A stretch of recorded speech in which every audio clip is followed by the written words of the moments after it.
Atualmente tenho 45 anos e minha esposa 46. Nossa vida de casado já dura mais de 21 anos, e no total, estamos juntos há 25 anos. Há 2 filhos em nossa família, de 7 e 11 anos. Mas em fevereiro de 2020, houve uma reviravolta significativa quando decidi fazer o teste Ancestry.com. Os resultados chocantes mostraram que meus filhos não me pertencem biologicamente. Essa descoberta ocorreu no contexto de nossos planos de viagem para visitar meus pais na Califórnia, agendados com vários meses de antecedência. Nossa viagem teve que ser adiada devido à pandemia. Quase 10 anos se passaram desde nossa última visita aos Estados Unidos, principalmente porque estamos passando por dificuldades financeiras desde agosto de 2018. Nessa época, minha esposa estava envolvida em uma ação judicial com um colega de trabalho. Sem saber, ela se envolveu em peculato, o que a levou a um estado de profunda depressão. Ela confiou em mim, expressando sua confiança em um colega, sem prestar atenção às ações ilegais dele, e ela mesma foi involuntariamente atraída para essa situação. Foi difícil para mim perceber a verdadeira escala da traição cometida contra ela pelo seu colega de trabalho e as razões das suas tentativas de resolver o caso discretamente. Pareceu-me que ela se esforçou muito para proteger o colega das consequências. Apesar das minhas tentativas de convencê-la da necessidade de levar o caso a tribunal, ela expressou preocupação com a possível publicidade e sentiu-se envergonhada por não ter descoberto a verdade até ele ser apanhado. Sempre que eu tocava nesse assunto, ela começava a chorar e mergulhava em profunda depressão. Nesse sentido, decidi não levantar mais esse assunto e acreditei nela. Fomos obrigados a celebrar um acordo extrajudicial, o que gerou um encargo financeiro significativo, que permanece até hoje. A enorme quantia que tivemos de pagar continua a assombrar-nos, o que levou à acumulação de dívidas significativas. Como resultado, não temos oportunidade de utilizar a renda gratuita porque trabalhamos constantemente para saldar as dívidas que surgiram. Em novembro de 2020, durante a celebração do Dia de Ação de Graças, decidimos adiar nosso voo para visitar minha família, irmãos e irmãs que moram na Califórnia. É importante notar que se passei minha infância na Califórnia, minha esposa foi criada na Espanha. Há um quarto de século, cruzamo-nos em Madrid, Espanha, onde nos conhecemos no âmbito do Programa Internacional de Intercâmbio de Estudantes. Madrid era sua cidade natal, profundamente enraizada na história da sua família. Apesar de ela ainda não saber inglês, nossa conexão surgiu instantaneamente e se tornou a razão pela qual nos tornamos amigos mais próximos e posteriormente amantes. Avancemos para um inesquecível jantar de ação de graças, onde reunimos toda a grande e feliz família, incluindo meus amados irmãos e irmãs, sobrinhos e sobrinhas. Houve risadas na aconchegante sala de estar. Jogamos e torcemos por nossos times favoritos na TV. Foi nesse momento de alegria que um intrigante anúncio de ancestralidade atraiu nossa atenção. Lembro-me muito bem de como meu irmão mencionou casualmente a ideia de estudar nossa ancestralidade usando kits de busca de ancestrais. A conversa foi curta, ninguém levou a sério e não desenvolveu esse assunto. Mas naquela noite, deitado na cama, contei à minha esposa sobre minha curiosidade e desejo de compreender nossa linhagem. Ofereci-me para comprar kits de estudo ancestrais para mim e para nossos filhos, e também sugeri que minha esposa pensasse sobre isso para não se sentir rejeitada. Lembro-me claramente da sua recusa resoluta e do seu conselho urgente para não fazer isto. Concentrei-me na saúde e no pedigree, não na paternidade. Mas ela opôs-se categoricamente a esta ideia, expressando receios de que a descoberta de quaisquer problemas de saúde pudesse afetar negativamente a vida dos nossos filhos. Além disso, observou que a empresa de testes está localizada nos Estados Unidos e como partiremos para Madrid na próxima semana, pode não haver tempo suficiente para obter os resultados. Embora achasse que tínhamos tempo suficiente, decidi não discutir. Surpreendentemente, sua recusa inflexível em participar de nossos filhos não me causou nenhuma preocupação naquele momento. Fomos para a cama duvidando que eu realmente cumprisse essa oferta.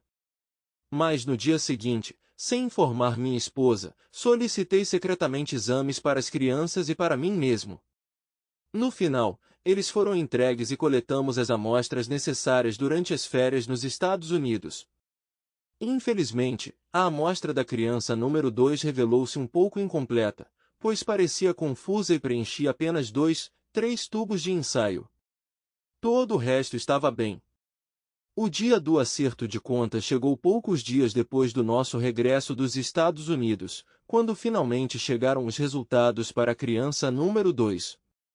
Não foram observadas peculiaridades na origem.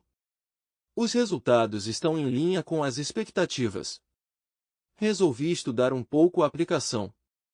Ative a função de busca de parentes por DNA.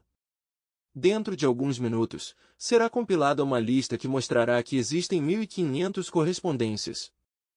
A correspondência mais próxima é de apenas 76 centésimos por cento, o que indica laços familiares muito distantes.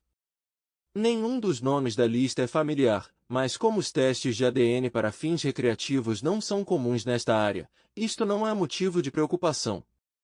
Logo depois recebo os resultados e mergulho com entusiasmo no estudo do pedigree. A composição genética da criança número 2 atende às minhas expectativas, dada a ascendência mista da mãe. Estou ansioso para estudar haplogrupos para obter mais informações. Felizmente, os nossos haplogrupos paternos coincidem, como esperado. Para satisfazer minha curiosidade, ativo rapidamente a função de busca de parentes por DNA e, para minha surpresa, consigo um número impressionante de correspondências, 5.000. A maior correspondência é o primo de segundo ou terceiro grau. A semelhança genética é de 6%. Agora me pergunto como a criança número 2 se encaixa nesse quebra-cabeça fascinante. Percebo vários sobrenomes familiares na lista, mas estou intrigado com a falta de um número 2 definido. Depois de alguma pesquisa no aplicativo, finalmente encontro uma seção que apresenta uma comparação direta entre nós e descubro que a correspondência é de apenas 6 centésimos por cento. De decepção e tristeza, meu coração e estômago congelam, as lágrimas começam a escorrer. Passei o resto da noite pensando na descoberta chocante, procurando desesperadamente uma explicação para um resultado tão inesperado e refletindo sobre meu atual estado de espírito. Vários dias se passaram desde essa descoberta e não discuti o assunto com minha esposa.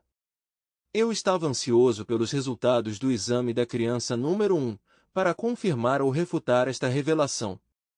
Se os resultados mostrarem que a criança número 1 é meio-irmão e irmã tanto para mim quanto para o irmão deles, isso significará que nossa mãe foi infiel. Se o primeiro filho coincidir com o irmão como irmão pleno, mas não comigo, isso indica que nossa mãe teve um caso de amor de longa data. Por outro lado, se o primeiro filho coincidir com o irmão como meio-irmão, mas não comigo, isso significará que nossa mãe está passando por uma experiência de infidelidade. Finalmente, se por algum raro acaso o filho número 1 coincidir comigo, mas não com seu irmão, isso levantará suspeitas sobre a precisão dos testes ancestrais. Nos últimos 4 dias que passei no hospital, experimentei uma série de emoções. Experimentei uma mistura irresistível de tristeza, raiva, negação, esperança e até momentos de entorpecimento e racionalização. A gama de emoções parece infinita, e por isso me sinto oprimido e devastado. Apesar de todos esses choques, tentei manter a aparência de alguém em casa e no trabalho. Minha esposa percebeu que algo estava errado comigo e sua expressão preocupada diz que ela entende meus sentimentos. Felizmente, graças à minha experiência anterior em lidar com ansiedade e depressão, meu cônjuge entende a situação e evita me pressionar durante esses episódios. Percebendo que o novo genérico Lexapro não traz o efeito desejado, ela tem tato suficiente para me dar um pouco de espaço pessoal. É quase como o filme dos anos 90, The Truman Show, mas com um claro contraste. Embora o personagem principal do filme comece a duvidar de sua realidade, conduz investigações mais aprofundadas e eventualmente descubra que toda a sua vida foi uma ficção, minhas próprias circunstâncias são diferentes. Eu estava mergulhando pacificamente em um sono feliz quando, sem motivo algum, um golpe contundente me atingiu, forçando-me instantaneamente a acordar e causando uma dor terrível. Foi então que percebi dolorosamente a dura verdade. Meu sonho era apenas uma ilusão, e a realidade em que me encontrava era um pesadelo. É engraçado como funcionam as caixas de Pandora. Depois de abri-los, é impossível fechá-los novamente. Quanto a este relatório, ainda não tive coragem de abrir o seu conteúdo. O medo que tomou conta de mim, para dizer o mínimo, é intransponível. Agora, estou num estado de completa confusão, quando o conteúdo do relatório permanece verdadeiro e falso, dependendo daquilo em que quero desesperadamente acreditar. Reconheço esta substância como ópio. Como pessoa guiada pela razão e pela lógica, não sei o que fazer. Uma parte de mim sugere ignorar a situação, fingir que não havia e manter isso em segredo para sempre. Mas entendo que tal comportamento sobrecarregará minha consciência. Portanto, estou pensando em reunir mais informações antes de abordar esse assunto diretamente. Talvez eu devesse pegar o telefone dela e estudar cuidadosamente sua correspondência e conversas e gravações anteriores. Tenho a certeza absoluta de que não quero discutir este assunto com as crianças, e felizmente, essa oportunidade surgirá no próximo fim de semana, quando visitarem a minha sogra, como habitualmente concordamos. Recentemente, tenho experimentado duas emoções predominantes, uma tristeza profunda e um sentimento de descrença. Este último, em certa medida, dá origem a um vislumbre de esperança. O conceito de traição do meu parceiro parece completamente incompreensível. Como e por que isso poderia acontecer? Isto contradiz tudo o que eu acreditava na nossa relação, que já dura um quarto de século. Nos casamos há 21 anos, nos dedicando totalmente à convivência. Nossos lindos filhos, de 7 e 11 anos, não foram um acidente, mas um acréscimo cuidadosamente planejado à nossa família. Há cerca de 12 anos, o tema de ter filhos começou a prevalecer em nossas conversas e pensamos em nossa prontidão para a paternidade. Mas quando passou um mês sem nenhuma notícia positiva, decidimos consultar um médico para ter certeza de que estava tudo bem. Para nosso horror, descobri que tenho uma contagem baixa de espermatozoides. O médico me receitou vitaminas, me aconselhou a perder alguns quilos e nos garantiu que um resultado positivo seria esperado em alguns meses. Decidindo aumentar nossas chances, começamos a monitorar de perto seu ciclo menstrual. Depois de experimentar vários métodos, como o monitoramento da temperatura basal e o uso de tiras para determinar a ovulação, ficamos encantados ao descobrir que estávamos esperando nosso primeiro filho. Quando nosso bebê cresceu, sentimos que era hora de expandir nossa família e dar um irmão ou irmã a nosso filho.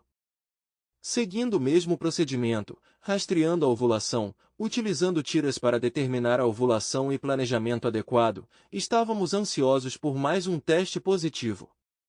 Nossos esforços valeram a pena e ficamos felizes em saber que estávamos grávidas do nosso segundo filho. Esperávamos que esse acréscimo se tornasse um amigo e ajudante para o nosso filho mais velho por toda a vida. Depois de analisar 7 anos de gravações de bate-papos, e-mails, fotos e postagens nas redes sociais, não encontrei nenhuma evidência de que houvesse algum problema entre nós. Mesmo durante o período da suposta concepção do segundo filho, encontrei apenas mensagens alegres, fotos deliciosas que capturavam momentos de comunicação entre nós, nosso filho, e nossas caminhadas conjuntas. Nossas mensagens estavam repletas de planos de passeios, férias e tarefas diárias. Obviamente, nosso relacionamento com minha esposa era nada menos que feliz. Eu não decidi simplesmente me casar com uma mulher bonita. Tomei a decisão de me casar com meu verdadeiro melhor amigo e não estou falando sobre isso levianamente. Desde os 20 anos éramos inseparáveis. Fizemos quase tudo juntos. Nossa conexão sempre foi definida por conversas intermináveis. Nunca ficamos sem assuntos para discutir, sejam conversas profundas e significativas tomando uma taça de vinho na cozinha, ou apenas conversas bobas da vida cotidiana. Nós compartilhamos tudo. Fazemos todos os momentos de nossas vidas juntos. Raramente saímos para algum lugar separados, e nos raros casos em que isso acontece, geralmente estamos conversando sobre eventos comuns, como um brunch com meus amigos ou encontros com amigos. Esses passeios ocorrem com pouca frequência, apenas algumas vezes por ano, e são sempre documentados com fotos e postagens nas redes sociais. Durante essas saídas, rimos, brincamos e mantemos uma vida íntima saudável. Muitas vezes recebo gestos lúdicos, como um tapa brincalhão na bunda enquanto faço as tarefas domésticas, ou abraços inesperados por trás, acompanhados de beijos afetuosos. Você está familiarizado com essa dinâmica? Organizamos regularmente encontros conjuntos, com e sem filhos. Juntos criamos um lugar que pode ser chamado de lar, um santuário que vai ao encontro dos nossos valores comuns. Com devoção inabalável à sua fé católica, ela leva nossa família à igreja todos os domingos. Seu amor, carinho, atenção e apoio constante determinam seu caráter, e eu, por sua vez, procuro retribuir todos os dias. Há 2 décadas que estamos juntos e este vínculo indissolúvel permanece inalterado. Em todos estes anos, não houve um único momento de distância ou incerteza, nem uma gota de dúvida ou suspeita. Nosso vínculo permaneceu inabalável, o que atesta a força do nosso amor. Ela é uma daquelas pessoas que prioriza cuidar de si, dos nossos filhos, e manter para mim uma imagem positiva na sociedade. Costumo criticá-la por se preocupar constantemente com o que os outros possam pensar. Embora ela certamente tenha falhas, eu poderia elogiá-la infinitamente por todos os aspectos positivos. Nos últimos 25 anos, houve muitas disputas e desentendimentos em nosso relacionamento, como em qualquer outro casal. No entanto, devo admitir que a vida com minha esposa tem sido incrivelmente agitada. É por isso que não perco a esperança, ou como chamo, o ópio. É incrivelmente difícil para mim acreditar em um cenário em que minha esposa me traiu e engravidou. Isso contradiz tudo o que vi, senti e experimentei com ela ao longo dos 25 anos de nossa vida juntos. Estou atormentado por dúvidas se me casei com um sociopata ou se meus julgamentos foram completamente destruídos. Tudo isso é tão opressor e não tenho ideia de como viver. Para ser honesto, eu até gostaria de não existir se isso fosse verdade. O cenário que vou descrever é incrivelmente raro e ocorre apenas em 0,01% dos casos. É difícil colocar em palavras o quão devastador este evento é. Até segunda-feira, minha vida estava impecável, repleta de tudo que realmente importava para mim. Mas em poucas horas, perdi tudo o que era importante para mim. Não tenho mais absolutamente nada. Sinto um vazio profundo dentro de mim. Se não fosse pelas crianças, eu duvidaria da conveniência de uma existência futura. Esperando pacientemente e observando, olho para minha esposa, que permanece a mesma daquela segunda-feira fatídica e tem todas as mesmas qualidades maravilhosas que mencionei anteriormente. Sou uma pessoa que passou por transformação, que evoluiu. Estou numa situação terrível, em completa obscuridade. Não tenho ninguém para consultar. Não tenho outro apoio além da minha esposa, que está no meio desta situação difícil. Pretendo conversar com minha esposa de forma tranquila, mencionando inicialmente que recebi os resultados do site Ancestry.com, e que há algo especial neles. Em particular, os resultados mostram que não sou o pai biológico dos nossos filhos. A maneira como ela reagirá nos próximos 10 segundos determinará o desenvolvimento dos eventos. Se ela estiver em silêncio, em estado de choque ou descrença ou começar a chorar, isso indica que talvez não sejam necessários mais testes. Da mesma forma, se ela começar a chorar e afirmar que isso não pode ser verdade, isso também indicará que talvez não sejam necessários testes adicionais. Se ela começar a chorar ou a expressar sua descrença, alegando que isso não pode ser verdade porque ela nunca traiu, então esta é uma reação positiva. Isto levanta uma questão sobre a necessidade de verificações repetidas para identificar erros e inconsistências. Se ela concordar com esta proposta, então este será um resultado ainda mais favorável. Mas se ela não concordar, então me encontrarei numa situação mais desfavorável do que inicialmente supus. Como informação adicional, cabe destacar que no início de 2009 assumi o cargo de gerente em uma pequena empresa de distribuição. Esta oportunidade não só permitiu um aumento significativo dos salários, como também me impôs novas tarefas numa empresa em dificuldades. Minha esposa compartilhou comigo que o ambiente de trabalho em que ela se encontrava era extremamente tóxico, com instabilidade financeira e conflitos constantes por ninharias. Surpreendentemente, apesar destes problemas, apareceu um novo presidente do conselho de administração prometendo mudanças positivas, o que acabou por convencer a minha esposa a aceitar entusiasticamente a oferta. Enquanto trabalhava na empresa, ela ganhava de 30 a 40% mais do que eu. Como cônjuges, sempre administramos nossas finanças juntos. Um de seus diferenciais é a sociabilidade e a alegria, o que naturalmente atrai pessoas que estão dispostas a confiar nela, até mesmo para compartilhar informações muito pessoais. Ela é uma daquelas que estabelece conexões pessoais com caixas de supermercado, não poupando tempo para saber seus nomes, a quantidade de filhos, as escolas que seus filhos frequentam e até mesmo seu estado civil. Não é de surpreender que durante o seu tempo nesta posição ela tenha desenvolvido relações de amizade com cerca de 5, 6 mulheres e 2 homens. Entre os homens, um era colega e o outro subordinado de sua equipe. Tenho certeza de que o amante dela é um desses 2 homens. Ao longo dos anos, ela compartilhou detalhes excessivamente íntimos da vida pessoal de seu amigo de trabalho. Naquela época, não percebi nenhum sinal alarmante, pois ela contava casualmente detalhes pessoais da vida de suas colegas. Se eu tivesse lido o livro de Shirley P. Glass antes, poderia ter reconhecido esse padrão e tido tempo para intervir.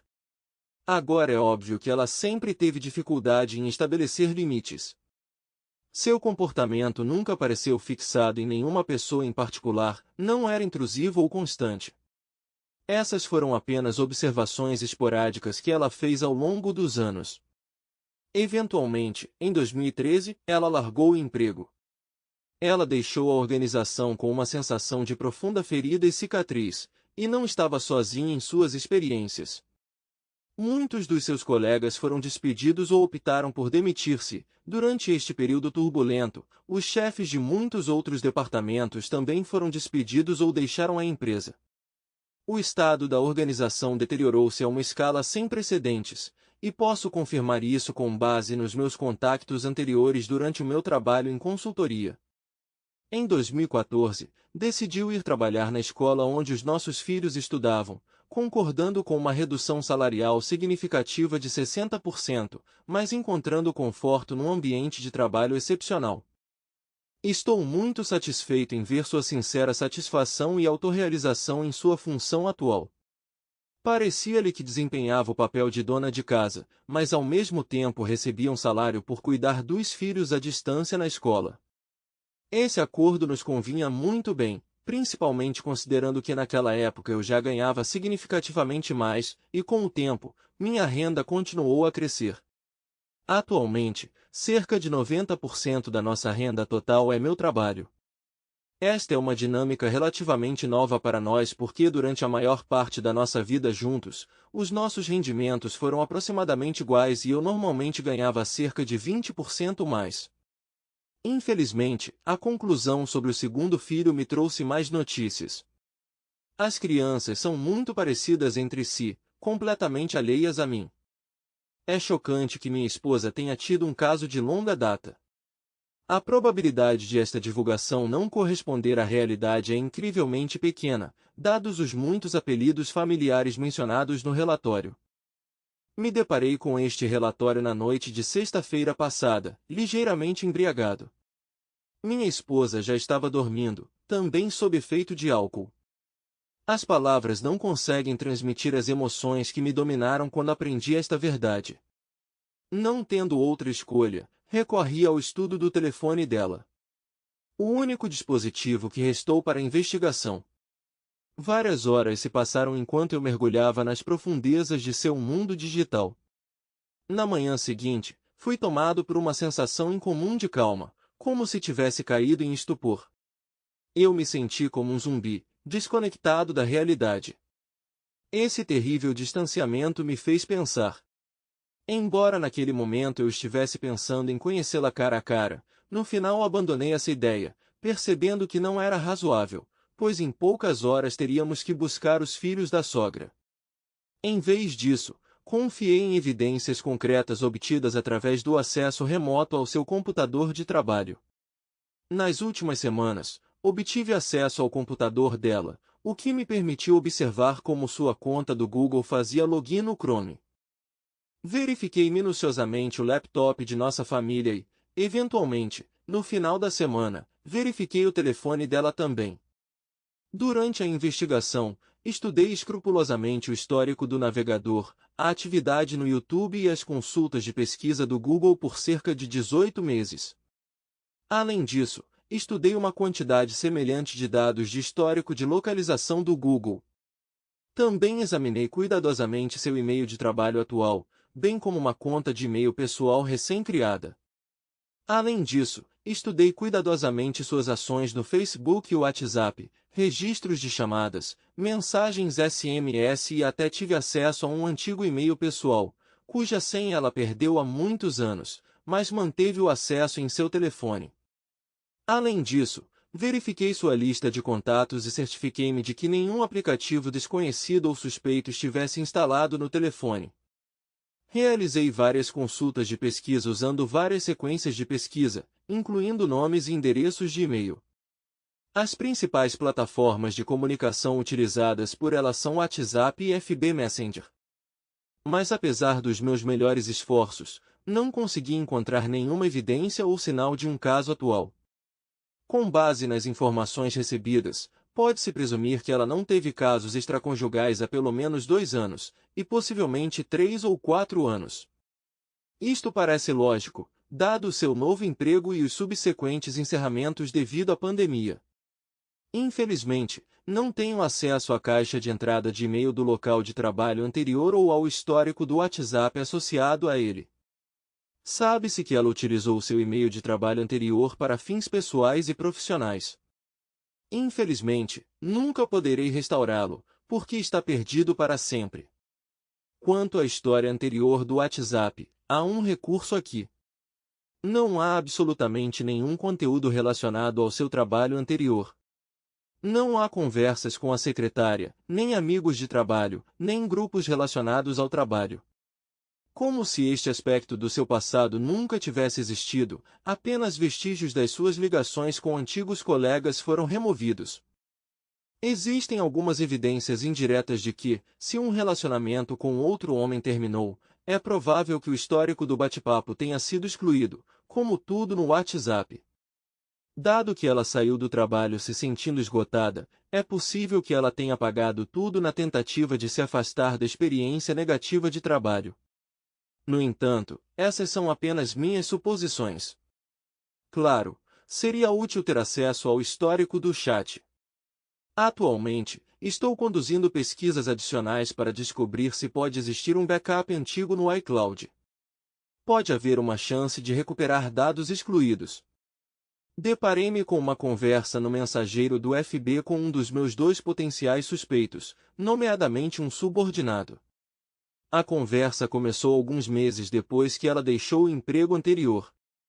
Em suma, a essência de sua mensagem se resume a pedir desculpas a ela e assumir a responsabilidade pelo caos que surgiu no escritório antes de ela partir. Apesar da falta de resposta, poucos dias depois, ele enviou outra mensagem na qual continuou pedindo desculpas e dando desculpas, e também disse que sentia muita falta dela. O tom da conversa sugere uma relação estreita entre eles.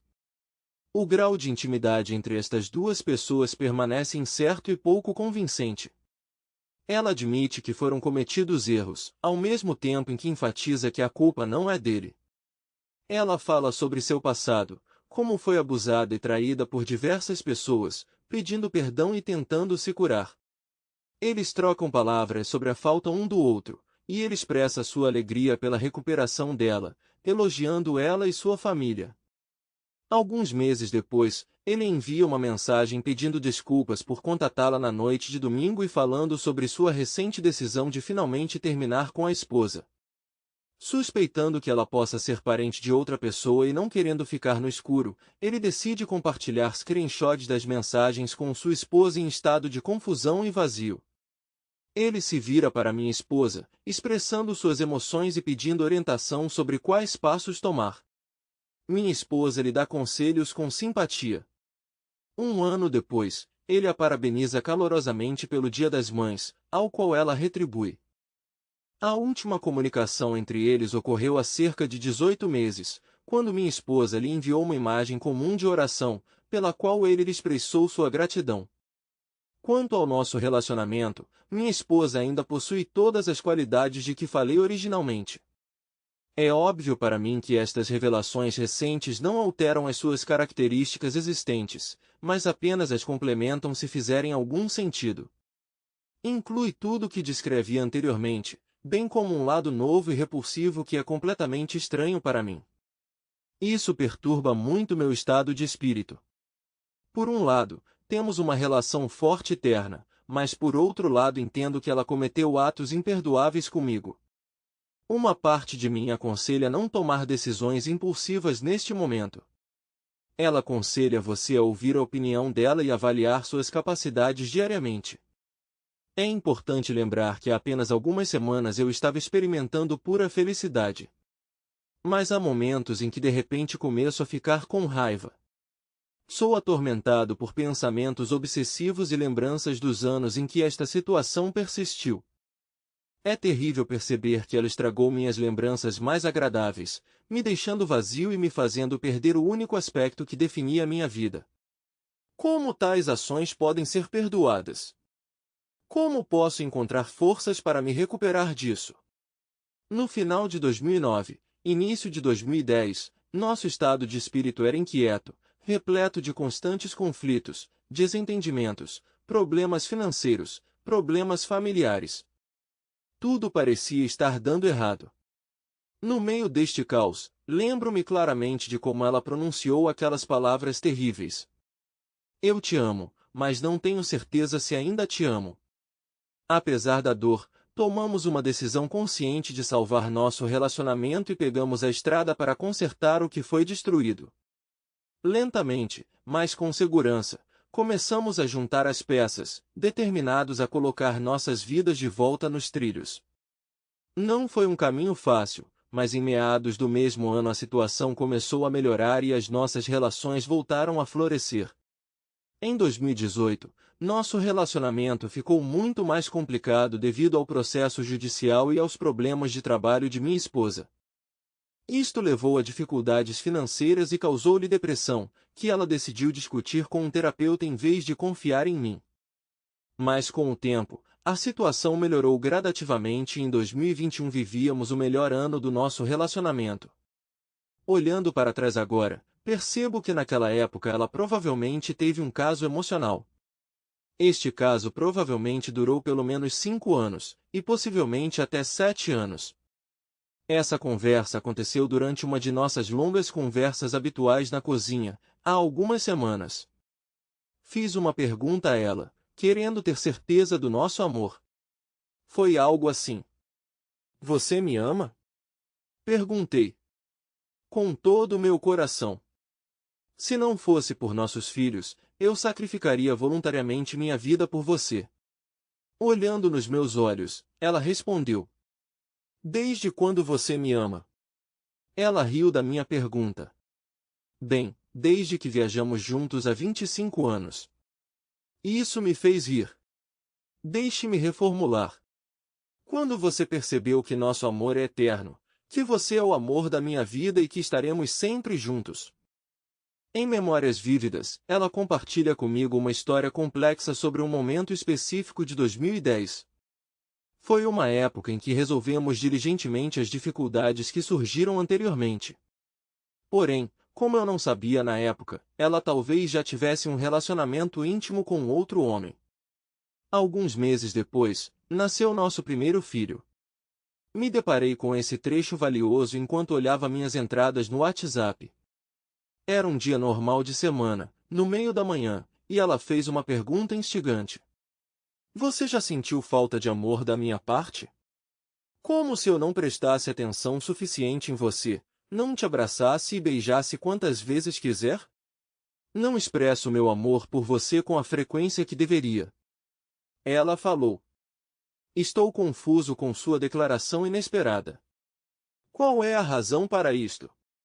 Eu não entendi o que ela quis dizer. Eu estava conversando com um colega de trabalho. Nosso divórcio se tornou uma realidade. O marido afirma que um dos motivos é não se sentir mais amado, acreditando que a esposa prioriza filhos únicos. Nosso relacionamento é ótimo e eu realmente amo você. Ela responde, garantindo-me que ela também me ama. Se de repente você sentir que não estou em sua vida, não hesite em me avisar. Este incidente ocorreu apenas 2 meses antes da concepção do nosso segundo filho. Além disso, tenho muitos casos documentados como este, bem como inúmeros outros gravados na minha memória. Não consigo compreender até que ponto de baixeza é necessário atingir para organizar tais ações. Não entendo por que ela não terminou nosso casamento quando já havia iniciado um relacionamento com outra pessoa em 2010. Como você pode demonstrar tanta bondade, cuidado e amor? No sábado passado, quando íamos buscar nossos filhos na casa da minha sogra, fui visitado por uma profunda compreensão. Até este ponto, eu estava mentalmente desapegado e desapegado. Mas quando chegamos e testemunhamos a cena emocionante que se desenrolou, isso me impressionou profundamente. Nosso primeiro filho percebeu sua mãe, cumprimentou-a com um aceno de mão e então seu olhar pousou em mim. Sem hesitar, ele se levantou, veio até mim, me abraçou forte e disse com carinho, Pai, eu te amo muito. No mesmo momento, foi como se muitas facas me perfurassem. Achei necessário me justificar fingindo que precisava pegar os produtos que havia esquecido na farmácia. Durante a hora seguinte, encontrei consolo nas lágrimas, semelhantes às lágrimas de um bebê indefeso em um estacionamento. Voltando à nossa humilde morada, as crianças eram apaixonadas por suas brincadeiras e gritavam persistentemente, Papai olha, ou Papai olha, que truque! Cada palavra que pronunciei foi como um golpe poderoso no meu estômago. Desde então, tudo deu errado. Gatilhos e imagens mentais perturbadoras tornaram-se uma presença constante em minha vida. Parece que eles estão à espreita em cada esquina, prontos para me perseguir a qualquer momento. Seja uma foto, uma lembrança do Facebook, uma lembrança da vida real ou até mesmo um determinado lugar da minha casa, parece que esses gatilhos estão por toda parte. É deprimente que as únicas lembranças que não me causam emoções tão fortes sejam aquelas em que estou sozinha com meus filhos. Quaisquer outras lembranças ou fotos relacionadas à minha esposa desencadeiam imediatamente uma onda de nostalgia agridoce, lembrando-me da felicidade que um dia compartilhamos. É provável que ela tenha tido uma conversa tensa com outro homem e tenha falado negativamente sobre mim, e esses pensamentos me perturbaram muito. Parece que ela preferiu a companhia de outro homem à minha, o que aumenta ainda mais o meu desconforto. Apesar de tentar encontrar uma solução em diversas fontes, inclusive perguntas frequentes e dicas na internet, não consigo me livrar das imagens mentais recorrentes de onde eles estão juntos. Este filme fica constantemente no fundo dos meus pensamentos, atrai constantemente a minha atenção, mesmo quando escrevo este texto com concentração, aparecendo apenas no limite da minha consciência. Sempre fui voltado para a família e meus entes queridos foram uma prioridade para mim durante toda a minha vida adulta. Isso é bastante óbvio para quem me conhece bem. Quando alguém criava coragem e perguntava sobre o momento mais feliz da minha vida, invariavelmente recebia a mesma resposta. Deixe-me esclarecer, o primeiro dia feliz foi o nascimento do meu primeiro filho, o segundo acontecimento alegre foi o nascimento do segundo e o terceiro foi o dia do meu casamento. Esses acontecimentos significativos estão gravados em minha memória como se tivessem acontecido ontem. Quando me perguntam qual foi a lembrança mais feliz depois disso, fico perplexo. Simplesmente não há nada que se compare a isso, não há experiência que chegue perto disso. Passei muito tempo pensando nisso, mas não conseguia me lembrar de um único caso que me trouxesse alegria. Infelizmente, aqueles 3 dias que tiveram um papel decisivo no destino da minha vida estão agora ofuscados por esses gatilhos e imagens mentais que me assombram. A cada dia minhas dúvidas e questionamentos ficam mais fortes. Ainda ontem acordei com um pensamento ansioso: ela realmente o trouxe para nossa casa? Eles se envolveram em atividades íntimas nesta mesma cama? Na presença de tais efeitos adversos a longo prazo, Neis, existe uma possibilidade real. Meus medos estão aumentando à medida que meu bem-estar mental piora a cada dia. Apesar de não poder comer muito no momento, procuro dar preferência a uma dieta completa. Além disso, faço longas caminhadas todos os dias, aprofundando-me no estudo dos problemas de luto, traição e trauma. Até retomei a prática da meditação. Mas apesar de todos estes esforços, sou cada vez mais atormentado por questões perturbadoras e incertezas. Sua intuição é aguçada, ela sente que algo está errado. Ela dirigiu-se repetidamente a mim, expressando preocupação e carinho, assegurando-me o seu apoio inabalável. Eu me esquivei, evitando estrategicamente suas perguntas até chegar o momento certo, que chegará nesta sexta-feira. Sentindo necessidade de uma comunicação calma, contei-lhe sobre meu estado atual e me ofereci para reservar um tempo para uma conversa. Percebendo a importância da nossa conversa, ela ordenou que as crianças não estivessem em casa na próxima sexta-feira. Acredito firmemente que ela não entende o que vai acontecer agora. Parece-me que ela pode pensar que estou gravemente doente ou que vou confessar algo terrível. Não tenho certeza se ela percebe que os filhos são meus, dado o considerável esforço e planejamento que tivemos no passado. No entanto, fico pensando por que ela insistiu tanto em não fazer o teste. Ancestre. Talvez ela estivesse escondendo algo de mim, e é até possível que outro homem tenha contado a ela sobre sua fertilização. Talvez ela não soubesse que os espermatozoides podem persistir no corpo feminino por até 5 dias. Portanto, se ela estivesse monitorando sua ovulação e achasse que era seguro, por que não estava ovulando naquele momento, ela poderia não ter previsto a presença do esperma de outro homem no momento de sua próxima liberação. Considerando todos estes fatores, temo que a nossa primeira conversa sobre este tema possa levar a um resultado deplorável. Já posso imaginar como ela reagirá com lágrimas, gritos e negação, como ficará chocada com a descoberta chocante e se fechará emocionalmente em si mesma. Ao observar sua expressão facial inicial, poderei entender se existe uma possibilidade remota de que esse fenômeno improvável esteja incorreto. Além disso, há uma pequena chance de ela decidir cooperar e dar respostas. Como se preparar para circunstâncias tão inesperadas? Geralmente, acredita-se que revelar gradualmente informações e dizer às pessoas o que elas acham que deveriam ouvir apenas atrasa o processo de luto, e tenho certeza de que esta afirmação é verdadeira. O desenvolvimento gradual de novos conhecimentos pode dar tempo suficiente para processar suas emoções, o que não permitirá que você experimente um forte choque a cada nova informação. Mas admito que meus pensamentos podem não ser totalmente consistentes. Não sei o que fazer nesta situação de forma mais produtiva. Que passos devem ser dados a seguir? Devo ou ela deveria ir embora?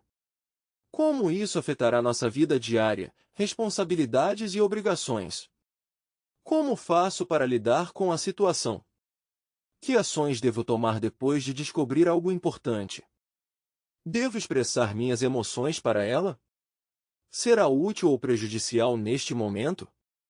Devo parar de falar imediatamente ou dar mais tempo a ela? Neste momento sinto-me completamente perdido. Hesito entre sentir-me cansado e querer fugir, e cuidar profundamente destas crianças, e reconhecer este amor no contexto de toda a dor e sofrimento. Há também um amor indubitável por eles porque você não pode simplesmente deixar de amar seu filho. Pessoalmente, não posso fazer isso. A minha primeira prioridade é minimizar o impacto negativo nas nossas crianças e protegê-las das consequências iminentes. Afinal, eles também são vítimas inocentes nesta situação. Apesar do fato de que quando um relacionamento termina, geralmente é aconselhável excluir o agressor da vida, não consigo imaginar destruir a vida dos meus filhos a tal ponto. A ideia de chamá-los de meus filhos me causa muita dor, mas é isso que os percebo em meu coração.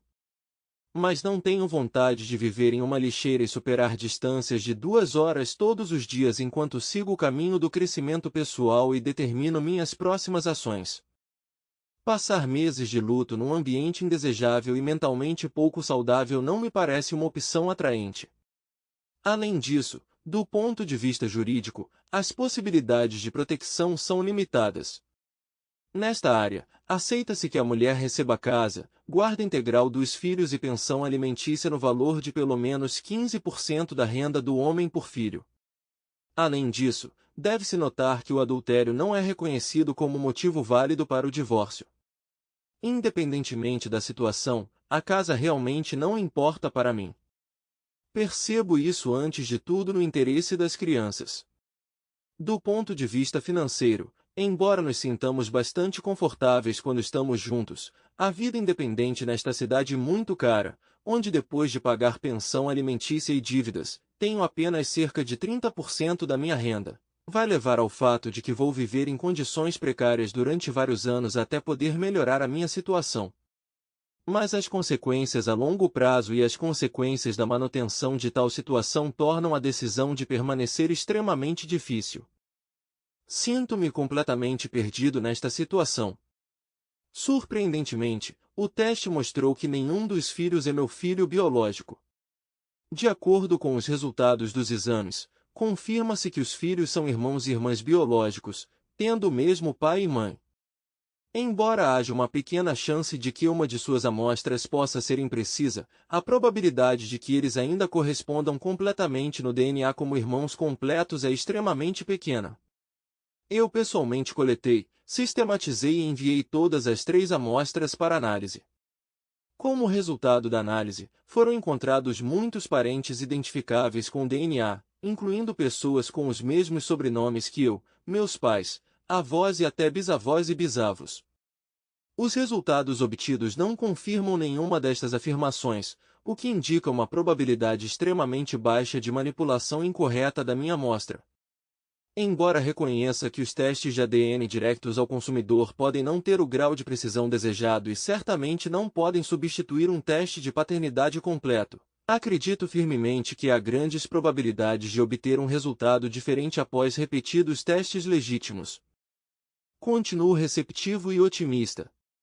Na verdade, ambas as crianças receberam o mesmo resultado no relatório, incluindo o segundo filho.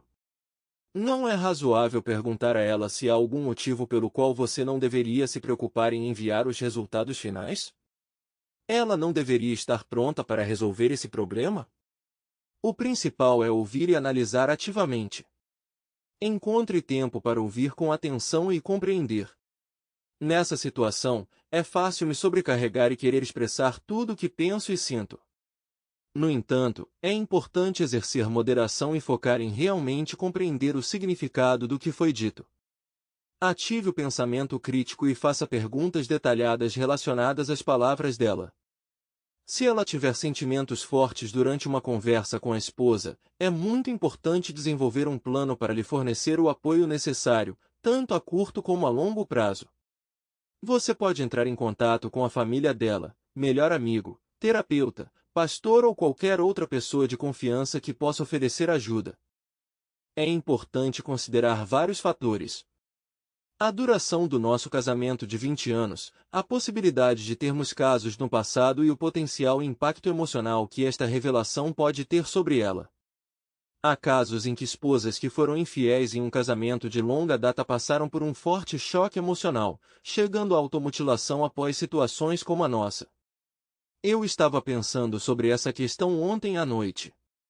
Entendo que devo tomar medidas para garantir a segurança dela caso ela seja gravemente afetada por esta situação. Já comecei a procurar especialistas para superar a crise traumática da nossa região. Descobrir que meus filhos não me pertencem biologicamente pode ser uma provação extremamente difícil para qualquer pessoa, capaz de levá-la à beira da raiva e do desespero. É extremamente importante não subestimar como esta revelação pode afetar o meu estado mental. Buscar a ajuda de um psicoterapeuta experiente que me ajude a percorrer esse difícil caminho é uma decisão sábia. Lembre-se de que encontrar forças para enfrentar esta situação exige muita coragem. É provável que existam inúmeras pessoas que vivenciam histórias semelhantes, especialmente tendo em conta a disponibilidade de análises diretas de ADN, a prevalência da infidelidade e as complexidades da vida moderna. Acredito que tal situação é uma das experiências mais dolorosas e humilhantes que um homem comum pode enfrentar, por isso muito poucos homens estão dispostos a discutir abertamente os seus encontros na internet. Tenho um grande amor por essas crianças e estou pronto a sacrificar tudo pelo seu bem-estar. Além disso, tenho um amigo que trabalha na área de pesquisa de DNA e também é uma pessoa comum. Embora não tenha conhecimento de genética ou de trabalho de detetive, testemunhei como essas áreas têm sido de grande ajuda para muitas pessoas. É provável que existam outras pessoas semelhantes, dado o grande número de pessoas que passaram nestes testes. Se esta pessoa tiver um familiar próximo que também tenha passado no teste, por exemplo, um tio ou primo, então é provável que o seu ADN esteja ligado a esta pessoa através da família do seu cônjuge. Assim, os galhos da árvore ancestral acabarão por levar a outra pessoa. Atualmente, não estou pronto para tais ações. No entanto, pensarei nisso no futuro, dependendo de como meu relacionamento com minha esposa se desenvolverá nos próximos dias ou semanas. Se a situação piorar, o que é bem possível, é extremamente importante garantir o seu bem-estar. Em minha experiência pessoal, encontrei e enfrentei com sucesso ansiedade, pânico e depressão. Tenho um conhecimento profundo desses problemas e aprimorei minhas habilidades para resolvê-los. Sendo um solucionador de problemas natural, recorro instintivamente à leitura, ao aprendizado e à pesquisa quando me deparo com situações intransponíveis. Como resultado, aprendi a identificar os primeiros sinais de depressão, ansiedade e pânico, o que me permite tomar medidas ativas para manter a minha saúde mental. Atualmente, procuro ativamente um especialista para superar a crise traumática na nossa área, esperando que os métodos tradicionais sejam úteis para mim e para minha esposa.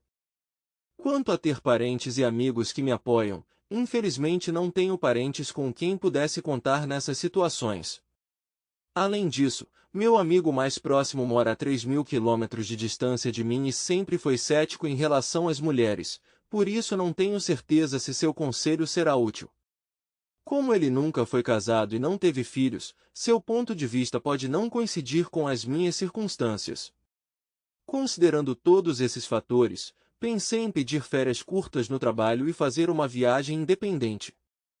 Se a discussão com meu cônjuge se tornar controversa, talvez valha a pena visitar seu amigo também, se parecer apropriado. É muito importante lembrar que pessoas reais trabalham nesses centros de testes de DNA. Portanto, quando menciono que ainda tenho um vislumbre de esperança, é no espírito de dar à minha esposa a oportunidade de duvidar. Essa perspectiva pode trazer algum alívio. Minha esposa percebeu que eu poderia ser infértil e decidiu escolher um doador sem me informar, para proteger minhas emoções. É interessante descobrir nomes familiares das crianças. Talvez você precise procurá-los no Facebook ou nas páginas brancas.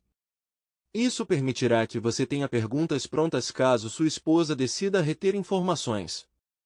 Como já disse, a probabilidade de uma dessas duas pessoas ser quem procuro é de 99%, pois sei seus nomes completos.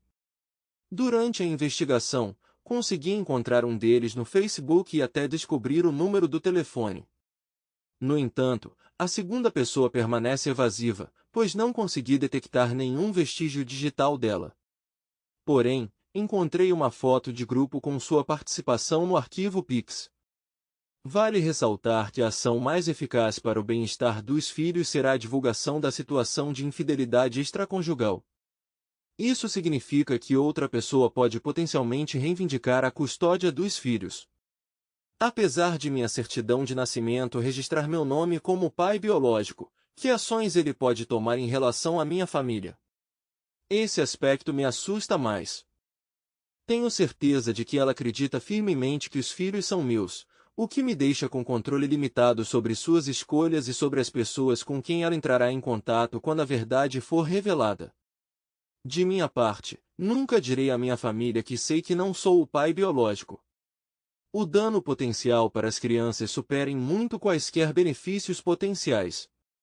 A este respeito, provavelmente será necessário abster-se categoricamente de utilizar esta informação em processos judiciais, uma vez que isso pode levar a consequências desastrosas. Talvez minha esposa me ame genuinamente. Porém, é possível que no passado ela tenha cometido uma ofensa grave que possa comprometer nosso relacionamento. É muito importante encontrar tempo para resolver suas emoções e determinar suas próprias necessidades. O incrível é que procurei cuidadosamente as respostas em mim mesmo, nas minhas memórias e nos meus arquivos, mas nunca as encontrei. Para começar, uma coisa permaneceu inalterada durante todo o nosso relacionamento. Ela sempre foi a mesma. Há pelo menos 2 anos que reconheço a sua justiça e imparcialidade. No entanto, se recordarmos o nosso passado, digamos, 4, 5, 6 ou mesmo 8 anos atrás, encontraremos alguma mudança significativa? Não, não vamos encontrar. Ao longo de todos estes anos, ela incorporou de forma consistente as qualidades que já mencionei nos meus posts anteriores. Amor, cuidado, apoio e uma forte conexão emocional. Talvez naquela época o que eu percebia como amor estivesse realmente presente. Receber sua sabedoria e bons votos é de grande importância para mim. Depois de completar minha caminhada diária, estarei em casa em 5 minutos. Embora sinta um misto de nervosismo e calma, notei uma mudança perceptível no comportamento dela quando saiu para levar os filhos para a avó. Vamos ver como os eventos se desenvolverão ainda mais. Você já teve um relacionamento extraconjugal? Eu comecei a conversa. Não, nunca. Então quem é o pai biológico dos nossos filhos? Você. Isto contradiz os resultados do teste de DNA, querido. De que tipo de DNA estamos falando? Sobre o DNA que você não permitiu que nossos filhos carregassem. Então, quem é o pai biológico? Tomei as medidas necessárias para garantir que tenhamos uma família. Foi um processo difícil e caro. Você não imagina as dificuldades que tive que passar para isso. Sua voz tremia de emoção. Fiquei chocado com as palavras dela. Desculpe-me o quê? O que você fez? O que você está tentando dizer? O que eu deveria fazer? Tudo fazia parte do plano. Eu sei que você teve um caso. Tudo começou durante o período difícil que passamos no início de 2013. Sabendo que os 2 filhos não são meus, posso presumir que isso já dura pelo menos 5 anos. Tentei não levantar a voz para ela. Naquela época eu estava pensando muito em começar um relacionamento com alguém, mas nunca terminei. Foi moralmente errado e nunca agi nesse sentido. Quem é o pai das crianças? Subordinado ou colega? Ela estava olhando para mim com uma expressão vazia no rosto. Perguntei qual é o nome da esposa de um colega. Ela respondeu, ex-confuso. Perguntei ainda, então por que você está perseguindo ela? Ela respondeu, porque são indivíduos muito perigosos. Você não tem ideia do quanto eles me machucaram. Preciso monitorar seu bem-estar e felicidade para que nunca mais tentem se aproximar de mim. Pensei um pouco e finalmente perguntei, então o pai dos filhos é colega? Espere, então você está admitindo que teve um caso com um banquete? Por que você não me contou sobre isso antes para que pudéssemos considerar opções como fertilização in vitro ou encontrar um doador juntos? Poderíamos resolver os problemas da fertilização in vitro juntos. Fiz todo o necessário para constituir uma família para nós e ele era a única opção naquele momento. O que me intriga é que você não mostra sinais de remorso e nem sequer derramou uma lágrima durante esta conversa. É como se você não estivesse nem um pouco preocupado. Sério, o que está acontecendo? Depois falei sobre a importância do processo de luto e que precisava de uma compreensão plena e honesta da situação. Ao iniciar minha jornada de cura, senti vontade de ouvir uma versão dessa história que realmente ressoasse em mim. Desesperado para descobrir a verdade, comecei a implorar, instando-a a se livrar do fardo que carregava dentro de si e a me contar o que realmente aconteceu. Sugeri fazer uma pequena pausa e dar-lhe tempo para pensar sobre seus pensamentos pelos próximos 20 minutos. Quando voltei, um silêncio estranho nos envolveu por quase 10 minutos. Olhando para trás, ela ficou chocada, embora eu não tenha percebido na hora. Quebrando o silêncio, pedi que ela contasse a verdade, mas ela só conseguiu repetir: "Não dá para entender como foi realmente." Apesar da minha insistência, ela começou a desmoronar emocionalmente. Repeti meu pedido para dizer a verdade, avisando que, se necessário, entraria em contato com a esposa de outro homem envolvido neste caso para saber. Esta situação é profundamente perturbadora, pois estas pessoas são conhecidas por serem terríveis, malévolas e potencialmente perigosas. Você não pode imaginar a extensão dos meus esforços para me distanciar dela. É óbvio que ela tem intenções de destruir a nossa família. Infelizmente, não dei a devida importância à sua declaração inicial. Em vez disso, permiti-me suprimir a ideia de que a nossa família poderia ser destruída e perdi o controle das minhas emoções. Olhando para trás, acho que foi um erro culpá-la pelo fato de nossa família ter se separado por causa de seu relacionamento com outros homens. Eu deveria ter escolhido um momento mais apropriado para expressar minhas preocupações. É importante aprender com essas experiências, mas apesar de todos os meus esforços, não consegui conter as minhas emoções e acabei por expressar os meus sentimentos. Falei sobre o fato de que meu passado, presente e futuro estavam ameaçados, bem como sobre o profundo sentimento de decepção que estou experimentando agora. Além disso, lembrei-me vividamente do dia mais feliz da minha vida, contrastando-o com o meu atual sentimento de inautenticidade. A essa altura, ela estava chorando e me garantiu repetidamente que eu era uma boa pessoa, não um impostor e o único que ela queria naquele momento. Ela continuou a expressar suas emoções sem cessar. Quando percebi que em uma vida anterior devo ter feito algo realmente terrível, ela finalmente desabou. Ela nunca parou de se desculpar e de afirmar que nunca quis me machucar, que essa situação era seu pior pesadelo. Perguntei se ela o havia trazido para nossa casa, mas ela negou categoricamente, o que me convenceu. Perguntei se o outro homem sabia que as crianças lhe pertenciam e ela disse que suspeitava que ele pudesse saber. Também perguntei se ela queria morar com outro homem e filhos. A reação dela foi muito violenta. Ela ficou muito chateada e expressou sua forte antipatia por ele, chamando-o de uma pessoa verdadeiramente terrível. Quando mencionei a amizade anterior, que durou 4 anos, perguntei qual o motivo da discórdia no relacionamento deles. Em resposta, ela afirmou categoricamente que ele é uma pessoa nojenta que tem prazer em prejudicar os outros.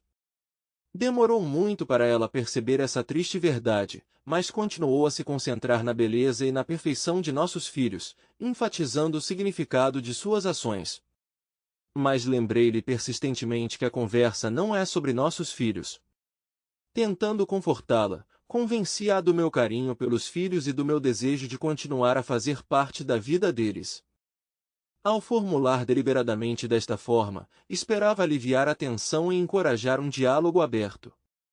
Infelizmente, minhas palavras apenas intensificaram seu choque emocional, o que a levou a novas lágrimas. Quando nossa conversa terminou, ela continuou a se concentrar no assunto de nossos filhos. Eu a consolei, expressando meu amor inabalável por nossos filhos e enfatizando meu desejo de minimizar seu sofrimento em qualquer circunstância. Ela questionou minha insistência em discutir detalhes dolorosos, e eu a lembrei de que tais decisões não cabem a ela tomar. Após uma breve pausa, saí da sala, mas não antes de pedir a ela que pensasse cuidadosamente sobre a situação e fosse honesta. É importante ressaltar que a conversa durou cerca de 2 a 3 horas, e contou com muitas trocas de opiniões e discussões. Durante nosso período difícil em 2010, ela admitiu que estava pensando em continuar um relacionamento com alguém, mas acabou decidindo desistir. Ela acredita firmemente que fez a escolha necessária para o bem de nossa família e se recusa a admitir seu envolvimento em um relacionamento amoroso. Parece que suas ações foram cuidadosamente planejadas para permanecerem escondidas de mim, e eu nunca deveria ter descoberto a verdade. Suspeito que o caso deles terminou de maneira estranha. A esposa de outro homem descobriu o relacionamento deles e pode ter exigido uma compensação por mantê-lo em segredo. Poderia haver evidências visuais, como fotografias e vídeos mostrando sua vida juntos. O envolvimento de outro homem poderia tê-lo levado a partilhar estes materiais com a sua esposa, possivelmente apresentando-os como personalidades repugnantes. É óbvio que ela pretende destruir a nossa família, criando um encargo financeiro significativo. Eu sinceramente esperava um resultado diferente, que a verdade fosse gradualmente revelada dentro de alguns dias, ou no máximo uma semana. Mas agora não tenho certeza se algum dia saberei toda a verdade. Minha esposa está profundamente ferida, apresenta sinais evidentes de transtorno psicológico e é necessário que receba imediatamente ajuda profissional. Vou marcar uma reunião para ela imediatamente. Como já mencionei, a conversa acabou sendo bastante aprofundada e admito que minhas explicações costumam ser demoradas. Certamente não espero que alguém se lembre de todos os detalhes que foram discutidos até agora. Houve vários comentários, incertezas, dúvidas e preocupações gerais, e espero que sejam levados em conta nesta apresentação. Depois de tentar, sem sucesso, conceber um filho durante 1 ou 2 meses, visitamos seu ginecologista obstetra para ter certeza de que ela estava se sentindo bem. Considerando a nossa idade, eu tinha 34 anos, ela tinha cerca de 36, era lógico consultar um ginecologista obstetra que era seu médico de confiança desde a adolescência. Graças ao relacionamento próximo, ele tinha um histórico completo da doença dela. A obstetra ginecologista prontamente realizou um exame e nos garantiu que não houve problemas de sua parte. Quanto a mim, fui obrigado a fazer um espermograma, exame que permite avaliar vários fatores como quantidade, morfologia, viabilidade e muito mais. Após o exame, voltei ao obstetra ginecologista para discutir os resultados. Ele também recomendou exercícios regulares e uma dieta saudável. Embora o urologista reconhecesse a dificuldade de conseguir uma gravidez com estes resultados, manteve-se otimista e acreditou que ainda era possível. Ele realizou exames adicionais e ecografia testicular, mas não encontrou uma causa óbvia. O plano de tratamento proposto visava mudar o estilo de vida, usar roupas íntimas largas, parar de fumar, reduzir o uso de laptop. Além disso, o urologista aconselhou tomar multivitaminas diariamente, praticar exercícios regularmente e seguir uma dieta completa. Apesar das dificuldades, o urologista ressaltou que a vida encontra soluções por si só e que a gravidez pode surgir de forma inesperada. Esforce-se para praticar exercícios regularmente, perder alguns quilos, incluir na dieta as vitaminas e minerais necessários, além de reduzir a necessidade de certos medicamentos. Não me lembro se o médico mencionou alguma mudança ou melhora perceptível dentro de 3 a 4 meses. Ele falou detalhadamente sobre o ciclo da espermatogênese e seu significado, e saí com otimismo. Porém, não voltei para uma nova consulta, porque depois de 4 a 5 meses minha esposa engravidou. Então parece que o tratamento deu certo, não é? Para conceber um filho, planejamos cuidadosamente nossos relacionamentos íntimos após inúmeras visitas ao médico. Nós nos armamos com todas as ferramentas necessárias, aplicativos de monitoramento de gravidez, tiras de ovulação, termômetros, remédios caros para infertilidade. Às vezes pareciam experimentos de laboratório, mas deram resultados positivos. Mas, apesar de tudo isto, encontro consolo no facto de viver na Europa há 25 anos, onde tenho a minha própria casa e vida familiar. Por analogia com a Califórnia, mas com uma ênfase ainda maior nos interesses da criança em caso de divórcio.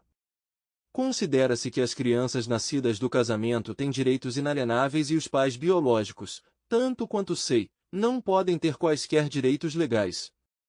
Tenho uma reunião marcada com meu advogado no final desta semana para discutir isso com mais detalhes. Quanto à vigilância, não vejo qualquer sentido nisso neste momento. Mas é importante notar que obtive acesso à conta iCloud dela, que me permite visualizar fotos, registros de chamadas e contatos associados à sua conta do Gmail. Tenho acesso aos registros de bate-papo do Facebook dela, que incluem histórico de pesquisa e geolocalização. Porém, não tenho acesso ao WhatsApp dela. Neste momento estou focado em encontrar ajuda para ela, pois ela é a minha principal prioridade para obter a ajuda que preciso. Estou determinado a fornecer-lhe o melhor cuidado possível que posso pagar. Esta decisão é ditada por duas razões simples. Em primeiro lugar, não importa o quanto eu ame estas crianças, e o quanto elas me amem, esforço-me para garantir o bem-estar da minha esposa, não só para mim, mas também na esperança de que ela eventualmente perceba as suas ações e seja capaz para me contar toda a verdade. Essa verdade é necessária para que eu possa digerir, aceitar e, eventualmente, passar para uma vida mais plena. Apesar da crescente sensação de paz interior, sinto-me desconfortável quando observo a cada dia a deterioração do seu estado. Agora ela percebeu que com suas ações ela destruiu não apenas meu mundo, mas também o dela e de nossos filhos. Parece que o perdão é a última coisa que passa pela cabeça dela. Os danos que lhe foram infligidos são tão graves que, na sua opinião, não podem ser reparados, o que provoca uma profunda luta interna. Evitando o contato visual, ela constantemente mantém a cabeça baixa e passa a maior parte do tempo chorando quando as crianças não estão por perto. Entendo perfeitamente que preciso priorizar e consultar um psicólogo, e acredite, ao contrário da minha esposa, encaro a situação com calma. Tenho uma resiliência excepcional e estou claramente ciente da minha condição atual. Sinto-me bastante satisfatório neste momento. O psiquiatra observou anteriormente que não me encaixo no quadro típico, porque meus processos de pensamento são diferentes do normal. Parece que um lado do meu cérebro está muito mais desenvolvido que o outro, mas estou tomando medidas para buscar ajuda e apoio. Estou bem ciente de que em algum momento o lado dominante do meu cérebro pode tentar assumir o controle do outro, mas tenho certeza de que nessa altura já terei uma rede de segurança. Na verdade, meu corpo não tinha produção de serotonina. A duração normal de ação de medicamentos, como o Lexapro, é de aproximadamente 8 a 12 semanas. Surpreendentemente, 10 dias depois de começar a tomar o medicamento, me senti uma pessoa completamente diferente. Era óbvio que meu corpo precisava urgentemente de serotonina.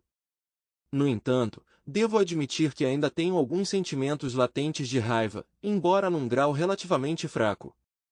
Quando penso em minhas circunstâncias e reflito sobre as ações de minha esposa, a frase soa constantemente em minha cabeça: que decisão estúpida você tomou, de todas as opções possíveis você escolheu a pior. Pretendo tirar férias curtas em algumas semanas, embora ainda não tenha decidido um lugar.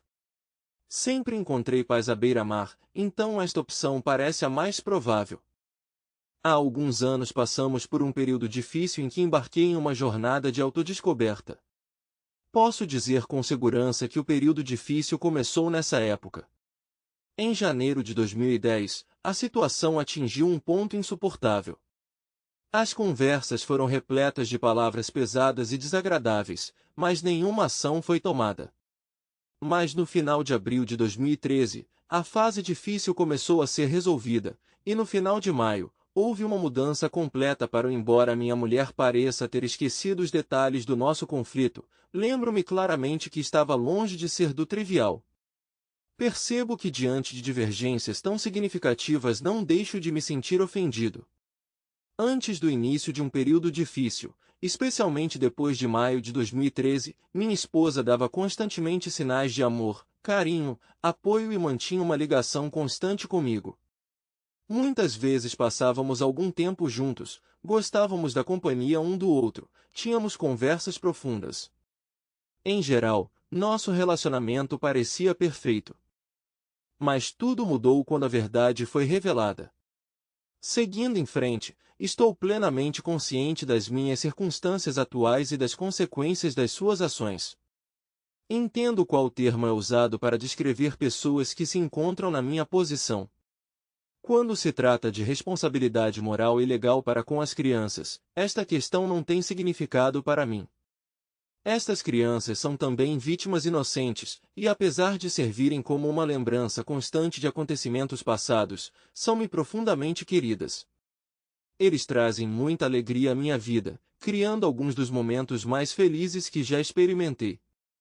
Estou determinado a continuar a amar e apoiar meus filhos da melhor maneira possível. Apesar dos possíveis problemas que possam surgir quando chegarem à adolescência e me tratarem mal, acredito firmemente que vale a pena o risco. Simplesmente não consigo me afastar dos meus filhos e é inútil tentar me convencer nesse assunto. Minha decisão é inabalável. Indo mais longe, no sábado, dia seguinte à nossa conversa, recebi uma carta dela. Embora a carta seja bastante volumosa, darei apenas os pontos principais dela. Quero pedir desculpas sinceramente por minhas ações e pela terrível escolha que fiz sem consultá-lo. Tenho plena consciência do quanto ofendi você e não consigo nem olhar nos seus olhos por causa da vergonha que sinto. Reconheço a dor e a destruição que causei ao nosso relacionamento. Não consigo entender quanto dano e sofrimento ela me causou. Surpreendentemente, ela não poderia ter previsto que essas feridas permaneceriam e nunca desapareceriam. Ela afirma ainda que se eu buscar sinceramente a verdade, ela me revelará. E foi o que aconteceu. A gênese da nossa história não foi diferente daquelas que começam com uma nota amarga. Ambos enfrentávamos problemas cotidianos e cada dia trazia mais decepções do que o anterior. Havia uma pessoa astuta e manipuladora que sabe fazer jogos mentais, que me pintou um quadro de perfeição, ao mesmo tempo em que reclamava dos maus tratos que lhe eram dispensados em casa. E tolamente, acreditei em cada palavra. Os problemas que enfrentávamos em nossa vida pessoal aumentavam e ele dizia constantemente que eu merecia coisa melhor. Acreditei em suas palavras e comecei a acreditar. Enquanto isso, desenvolvi sentimentos por outra pessoa, o que gerou conversas sobre o rompimento do relacionamento. No meio de tudo isso, cometi um erro e tentei iniciar um novo relacionamento. Mas logo percebi que foi uma decisão errada e que nem tudo era o que parecia. Surgiram dúvidas sobre quem disse o que e qualquer possibilidade de relacionamento desapareceu. Não importa o que acontecesse, decidimos continuar amigos quando adultos. Vale ressaltar que algumas partes desta seção estão escritas na terceira pessoa. Tornou-se óbvio para mim que uma pessoa que expressa tais sentimentos ainda não está pronta para assumir total responsabilidade, não consegue correlacionar seus supostos valores com seu comportamento real. Mas depois de um tempo decidi fazer um esforço e tentar consertar nosso relacionamento.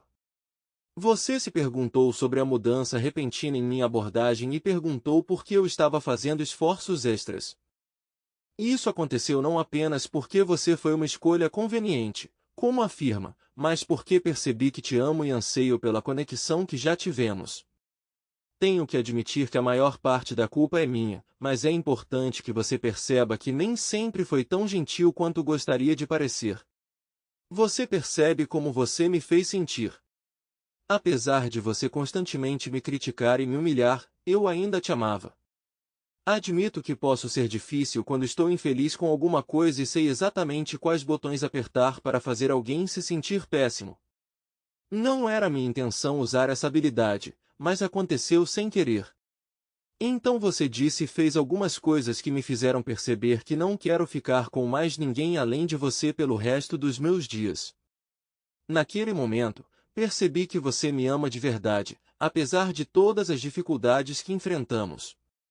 Foi o que minha esposa infiel me disse.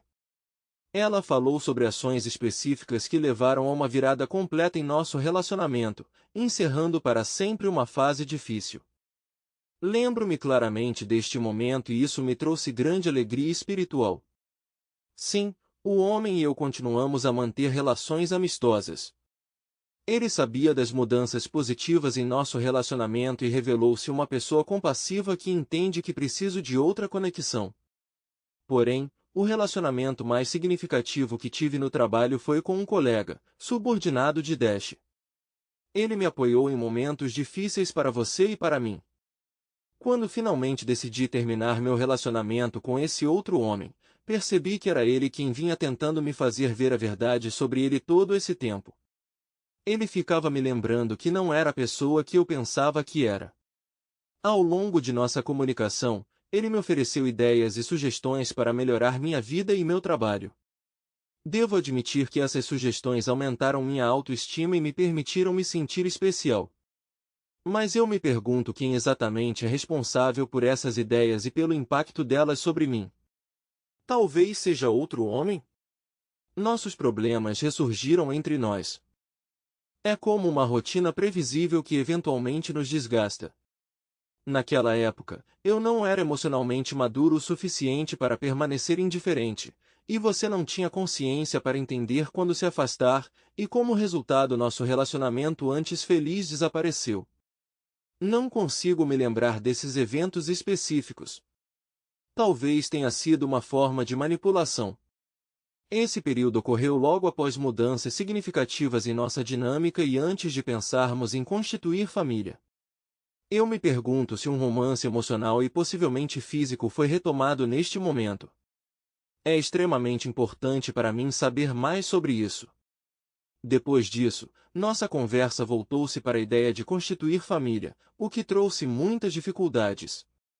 Lembro-me de como estávamos ansiosos pelo início desse caminho, de como visitamos um ginecologista obstetra e passamos em vários exames. Mas quando fomos a outro médico, a expressão em seu rosto indicava notícias desfavoráveis. Curiosamente, minhas lembranças divergem do que foi mencionado na nota anterior. Talvez esta diferença de percepção possa ser explicada pela intimidação, ou talvez se deva às diferenças inerentes entre homens e mulheres na percepção do mundo. De qualquer forma, decidimos não desistir e continuar nossos esforços, mas com o tempo uma sensação de ansiedade começou a se instalar em nós. Após pedidos persistentes durante 3-4 anos, ela finalmente concordou em ter filhos. Todo esse tempo ela tem afirmado constantemente que não estamos prontos. Lembro-me claramente de ter ficado ansioso com a nossa incapacidade de conceber um filho, especialmente porque sabia que o problema estava comigo. Além disso, a nossa situação financeira estava longe de ser ideal. Estávamos lutando para sobreviver. Na nossa difícil situação, a fertilização in vitro era simplesmente impraticável. Foi nesse período que tomei uma decisão difícil. Entendo que você possa interpretar minhas palavras como uma tentativa de justificar ou enganar, mas garanto-lhe que esta é a minha verdade. Entendo que você espera que eu admita a culpa qualitativamente, mas deixe-me esclarecer a situação. Eu escolhi voluntariamente esse caminho. Estávamos consumidos pelo desejo de conceber um filho e planejei cuidadosamente esse momento. Infelizmente, agi de forma estúpida e impulsiva, sem pensar nas possíveis consequências. Tudo o que eu desejava era me sentir mãe e você como pai. Quando finalmente aconteceu, ficamos cheios de alegria e nos sentimos como as pessoas mais felizes do mundo.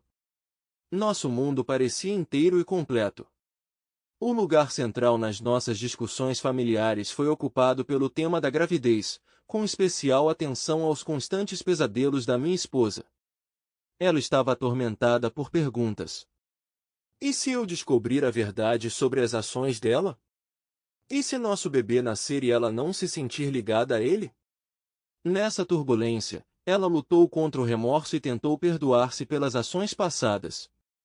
Mas o coração dela derreteu quando nosso bebê nasceu e ela viu a profunda conexão que existe entre mim e nosso bebê.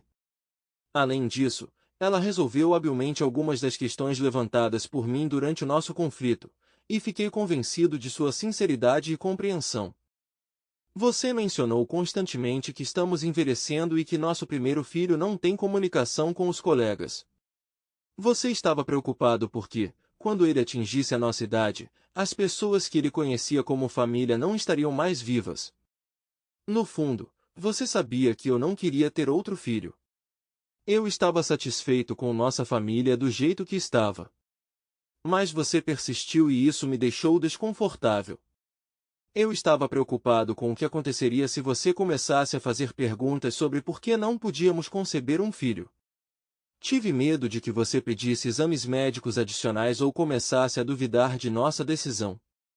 Cometi um erro terrível, do qual me arrependo profundamente. Mas é difícil para mim chamar assim, porque meu querido filho está envolvido nisso. Talvez seja por isso que tenho tendência a mimá-lo e deixá-lo mexer comigo. A verdade é que sinto uma enorme sensação de culpa. Culpa pelo fato de nunca tê-lo desejado, pelo fato de durante a gravidez ter passado por inúmeras noites sem dormir, cheias de tristeza e lágrimas. Mas realizei o seu desejo dando-lhe um segundo filho e um companheiro para toda a vida do nosso primeiro filho.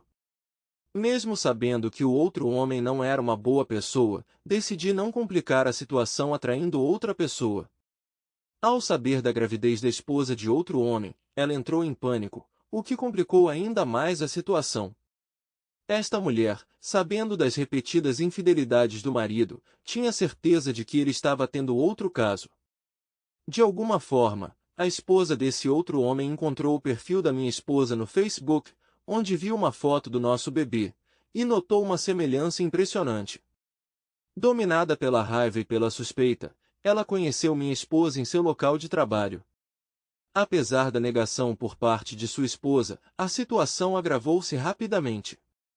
Chamadas, SMS e ameaças não paravam dia ou noite.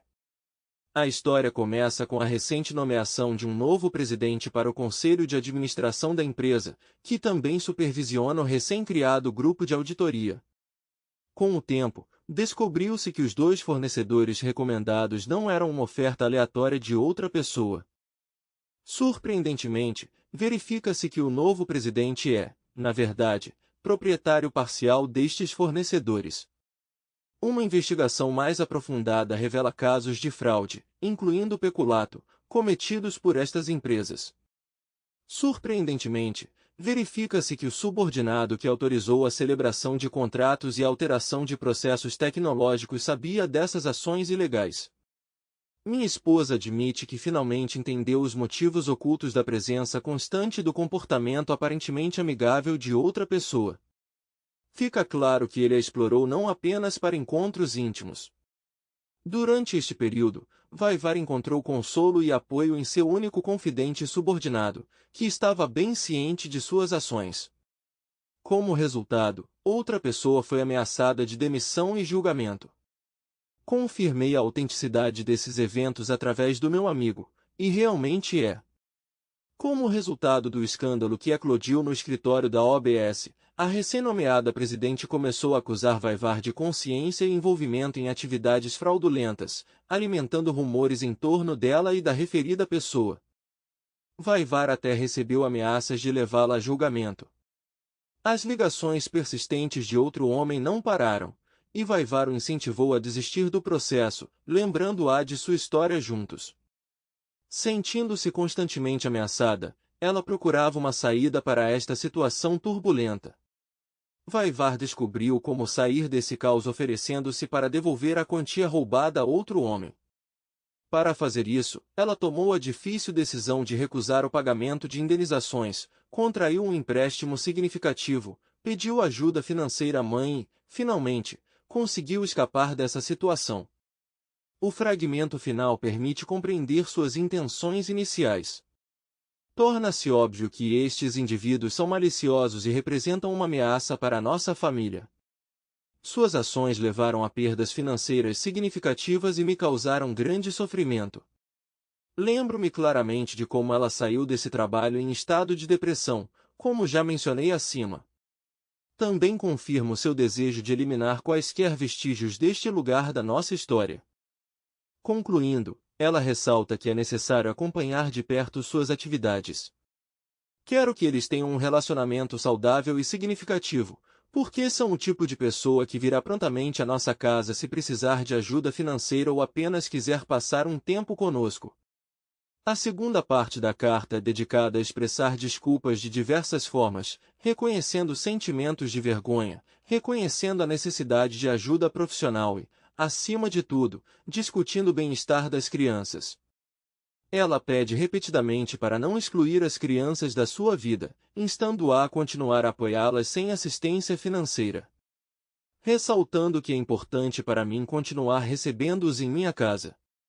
Minha esposa concordou que eu deveria manter a propriedade de tudo, casa, carro, poupança, investimentos e assim por diante. Ela está pronta para assinar qualquer documento a meu pedido, a qualquer momento. Mas peço humildemente que, com todas as mudanças, os filhos permaneçam em seu coração. Esta passagem é apenas uma pequena parte de uma carta de 6 páginas. Embora sirva como uma sinopse convincente, aborde todos os pontos essenciais e seja consistente com a minha percepção da situação, requer contexto adicional. O comportamento geral que ela exibia e a dinâmica que partilhávamos em casa são consistentes com esta versão. Sem dúvida, existem lacunas nesta história, casos de ocultação de informação, manipulações subtis e história revisionista. Mas como base geral para compreender o que aconteceu, penso que esta é uma descrição bastante apropriada. Minha esposa nunca mais voltou para casa depois de me escrever uma carta. Não pediu divórcio, esperando que ela fosse a primeira a fazê-lo. Expliquei às crianças que minha mãe havia ido para a casa da avó e não se sabia quando ela voltaria. 2 semanas se passaram, cuidei de nossos filhos e refleti sobre suas palavras. Certa manhã, quando eu estava levando as crianças para a escola, a mãe da minha esposa me ligou. Ela estava muito preocupada. Ela disse que minha esposa não estava se sentindo bem e precisava de ajuda. Depois que peguei os filhos, corri para minha sogra. Minha esposa se comportou de maneira inadequada. Ela se enrolava como uma bola e repetia constantemente a mesma frase: fiz tudo o que pude, chamei ajuda médica e ela foi levada ao posto de saúde para exame. No final das contas, ela tinha um transtorno mental grave, que só estava piorando. Minha esposa foi internada em uma clínica psiquiátrica por tempo indeterminado. Espero sinceramente que ela se recupere logo e volte para nós.